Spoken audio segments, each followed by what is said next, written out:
Good morning students. ये video मैं उन स्टूडेंट्स के लिए बना रहा हूं जिनको थ्योरी सब्जेक्ट में प्रॉब्लम आता है।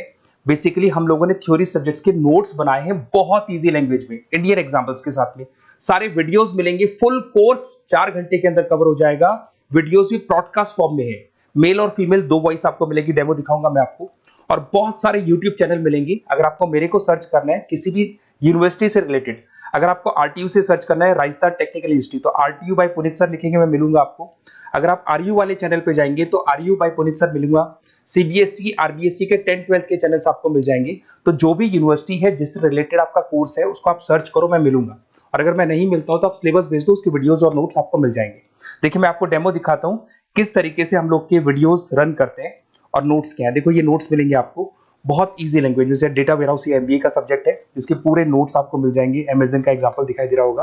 अब इसका वीडियो में रन करता हूं, एक बार आप वीडियो देखना किस तरीके से, उसमें इंग्लिश हिंदी दोनों टोन में चलने वाला है वीडियो। एक बार आप देखना ध्यान से। लेकिन इतने सारे डेटा को इस्तेमाल ना कर, आजकल हर तरफ डेटा डेटा डेटा, लेकिन इतने सारे डेटा को इस्तेमाल लायक कैसे बनाया जाए, इसी का एक बड़ा जवाब है डेटा वेयरहाउसिंग। हमारे पास जो जानकारी है वो इसका एक सरल सा परिचय देती है। तो चलिए आज इसी पर थोड़ी गहरी छानबीन करते हैं, देखते हैं इसमें क्या खास है। तो सबसे पहले एकदम बेसिक सवाल, ये डेटा वेयरहाउसिंग आखिर है क्या भला? जैसा कि इस परिचय में लिखा है, ये अलग अलग जगहों से बहुत सारे डेटा को एक जगह लाने, सहेजने और फिर उसे संभालने का एक तरीका है ना? हाँ, बिल्कुल सही कहा। इसे समझने के लिए ना, देखिए इस तरीके से आप लोग को पूरे की पूरे वीडियोस मिलेंगे और ये नोट्स को आपको क्या करना है, डिस्क्रिप्शन में आपको डाउनलोड करना है। यूनिट 1 में जाएगी आपको, वहां से आपको डाउनलोड करनी है। एक लैपटॉप में आप वीडियो चला लो, एक लैपटॉप के अंदर पीडीएफ चला लो, फोन के अंदर चला लो और आराम से पूरे नोट्स के साथ में सिस्टमेटिक वे से पूरा 100% कंप्लीट होगा। अगर आपको पूरा सिलेबस चाहिए वो भी आपको अवेलेबल हो जाएगा, बहुत नॉमिनल 0 प्राइस पे हम लोग दे देंगे। फर्स्ट यूनिट आप डेमो के लिए कंप्लीट करो, सेकेंड यूनिट से लेके पूरा का पूरा सिलेबस आपको मिलेगा, बहुत नॉमिनल 0 प्राइस पे मिलेगा। और एग्जाम टाइम पे 4 घंटे में सिलेबस हो जाएगा आप लोग का। Okay, best of luck. मेरा नंबर आपके पास है, आप यहां से कॉल करके जो भी आपको वीडियोस चाहिए, नोट्स चाहिए, वो अवेलेबल हो जाएंगे, इलेक्ट्रॉनिक फॉर्म में अवेलेबल हो जाएंगे। साथ के साथ अगर किसी सब्जेक्ट के वीडियोस नहीं बने हुए, किसी यूनिवर्सिटी के वीडियोस नहीं है, तो आप मेरे को व्हाट्सएप कर दो, वो यूनिवर्सिटी का सब्जेक्ट और वीडियो सब कुछ बन जाएगा आप लोग का। Okay, best of luck. नमस्कार।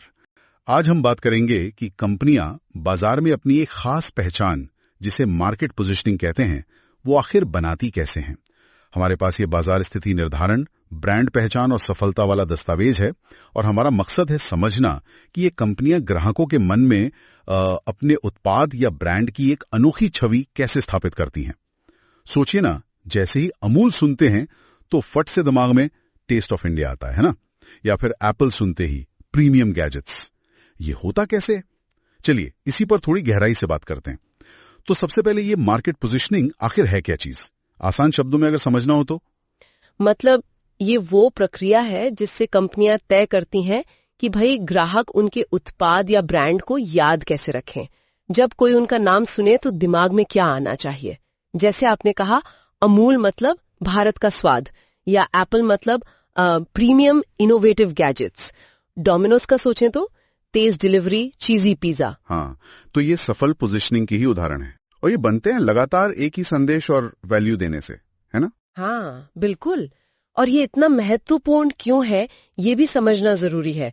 देखिए आज का बाजार कितना भरा हुआ है, कितनी भीड़ है, तो पोजीशनिंग जो है वो किसी उत्पाद को उस भीड़ से अलग दिखने में मदद करती है।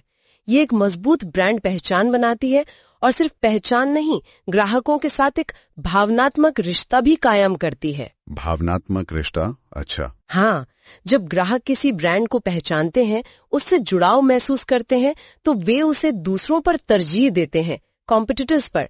इससे ग्राहकों की वफादारी बढ़ती है, विश्वास बनता है और कई बार तो कंपनियां प्रीमियम कीमत भी ले पाती हैं। अच्छा, ज्यादा कीमत भी वसूल कर सकते हैं मतलब? जी हाँ। तो असल में सफल पोजीशनिंग सिर्फ सामान बेचना नहीं है, ये है ग्राहक के मन और दिल में एक खास जगह बनाना। ये बात तो है। आज के कंपटीशन में ये पहचान बनाना ही सबसे बड़ी चुनौती है शायद। तो इसके मुख्य तत्व क्या हैं? क्या क्या करना पड़ता है इसके लिए? सबसे पहले तो जैसा मैंने समझा, लक्ष्य बाजार को पहचानना होता है कि हम बेच किसे रहे हैं। जैसे लैपटॉप का उदाहरण लें, क्या वो छात्रों के लिए है या गेमर्स के लिए या फिर ऑफिस वालों के लिए? मतलब पोजीशनिंग इसी पर टिकेगी। बिल्कुल बिल्कुल, ये एकदम पहला और सबसे जरूरी कदम है। और इसके ठीक बाद आता है प्रतिस्पर्धियों का विश्लेषण। मतलब आपके कॉम्पिटिटर्स क्या कर रहे हैं, बाजार में जो दूसरे खिलाड़ी हैं उनकी क्या पहचान है, वो क्या खास दे रहे हैं, ये जानना जरूरी है ताकि आप मतलब कंपनी कुछ अलग या बेहतर दे सके। हाँ, ताकि भीड़ में खो ना जाएं। सही। जैसे मान लीजिए डव है, वो खुद को सौम्य और मॉइस्चराइजिंग साबुन की तरह दिखाता है, तो डेटॉल क्या कर सकता है, वो मजबूत कीटाणु सुरक्षा पर जोर दे सकता है। दोनों अलग हो गए। अच्छा, हाँ, या जैसे बाटा और वुडलैंड का फर्क है। बिल्कुल। बता रोजमर्रा के किफायती जूते, वुडलैंड प्रीमियम एडवेंचर वाले जूते, दोनों का अपना अपना सेगमेंट, अपनी पहचान। ठीक है, तो दूसरों को समझा, फिर अपनी खासियत ढूंढनी है, जिसे यूएसपी कहते हैं, यूनिक सेलिंग प्रोपोजिशन। वो क्या चीज है जो एक ब्रांड को बाकियों से एकदम अलग बनाती है? जैसे फेविकॉल, दिमाग में क्या आता है? मजबूत जोड़, है ना? या जोमैटो, मतलब तेज डिलीवरी। सर्फ एक्सेल, दाग अच्छे हैं। ये सब यूएसपी तो हैं। हाँ, और ये यूएसपी खोजना इसीलिए जरूरी है ताकि वो भावनात्मक जुड़ाव बन सके जिसकी हम बात कर रहे थे। अच्छा, इन सब चीजों को मिलाकर फिर बनता है एक पोजिशनिंग स्टेटमेंट।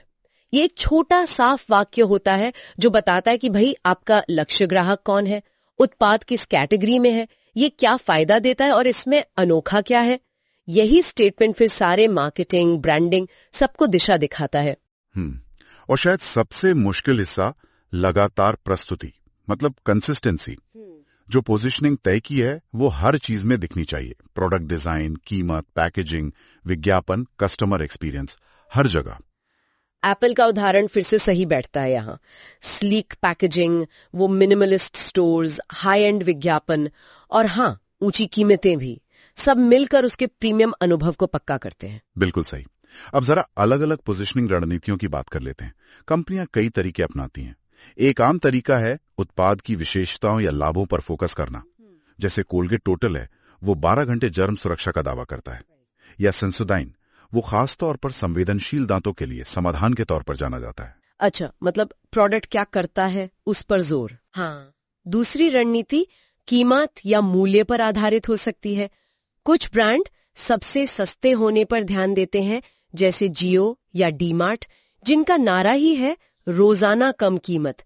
वहीं दूसरी तरफ तनिष्क जैसे ब्रांड हैं जो प्रीमियम होने पर जोर देते हैं, ज्यादा कीमत लेकिन साथ में भरोसा और बेहतर क्वालिटी का वादा। हाँ, कीमत भी एक तरीका हो गया पोजीशनिंग का। और एक और दिलचस्प तरीका है उपयोग या अवसर पर आधारित पोजीशनिंग।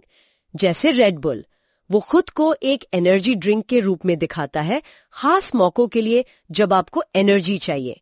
या मैगी, 2 मिनट नूडल्स, मतलब झटपट भूख मिटाने का आसान तरीका। वो अवसर या जरूरत पर फोकस कर रहे हैं। हाँ, ये तो रोजमर्रा की जिंदगी से जुड़े उदाहरण हैं। बिल्कुल। फिर आती है उपयोगकर्ता या जीवन शैली पर आधारित पोजीशनिंग। इसमें फोकस होता है कि उत्पाद का इस्तेमाल कौन कर रहा है, उनकी लाइफस्टाइल कैसी है। जैसे वुडलैंड, वो एडवेंचर पसंद करने वालों को टारगेट करता है। हार्ली डेविडसन, वो आजादी पसंद करने वाले बाइकर्स के लिए है।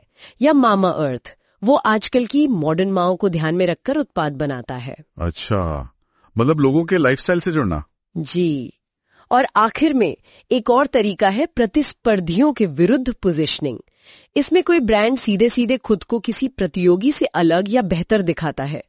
पेप्सी बनाम कोक का क्लासिक युद्ध याद है? पेप्सी ने खुद को नई पीढ़ी की पसंद कहा था। हाँ, बिल्कुल।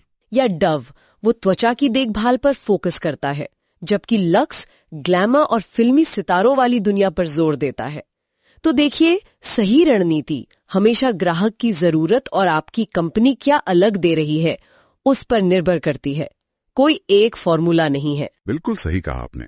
तो कुल मिलाकर बात यह है कि बाजार में अपनी जगह बनाना सिर्फ ये तय करना नहीं है कि आप क्या बेच रहे हैं, बल्कि ये है कि लोग उसे कैसे देखते हैं, उसके बारे में क्या महसूस करते हैं।